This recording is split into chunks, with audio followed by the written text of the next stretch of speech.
C'est une grande propriété parce qu'on est à Saint-Émilion, mais on est aussi sur Côte-de-Castillon. Donc on est à cheval sur deux appellations qui sont voisines.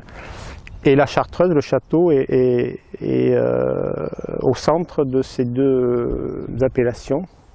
Donc à l'est de Saint-Émilion, on a 30 hectares de Côte-de-Castillon, où on fait un vin qui s'appelle Cap de Faugère.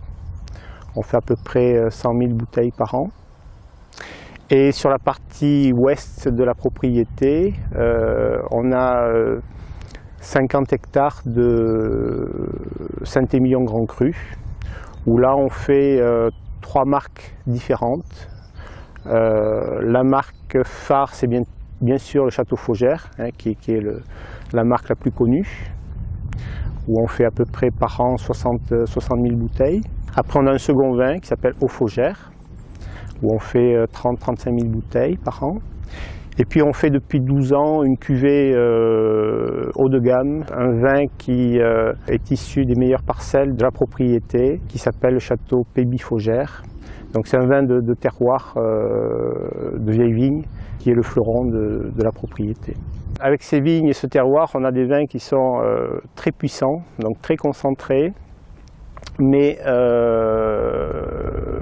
puissants et élégants à la fois. Ce qui est pour moi le synonyme, le symbole des grands vins.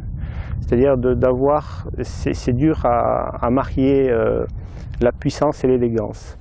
Faire des vins puissants, c'est facile, mais des vins harmonieux, complexes et élégants à la fois, ça c'est une autre paire de manches. Voilà le nouveau chai du Château Faugère qui a été bâti il y a maintenant 2 ans. On a réalisé les vendanges et les vinifications dès 2009 et 2010, qui sont 2 très grands millésimes pour Bordeaux. Et ce chai a été dessiné par Mario Botta, qui est un architecte de Lugano, en Suisse, qui a peu travaillé dans le milieu du vin, puisqu'il a construit le chai de Petra en Toscane, Faugère, et puis un petit chai en granit à Lugano aussi, l'an dernier.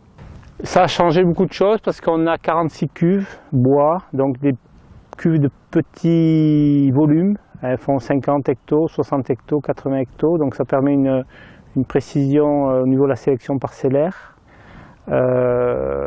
Et surtout, ce qui a changé les choses, c'est la gravité, puisqu'on travaille sur 3 niveaux, sans utiliser de tapis, sans utiliser de pompe, donc gravitairement, de façon naturelle.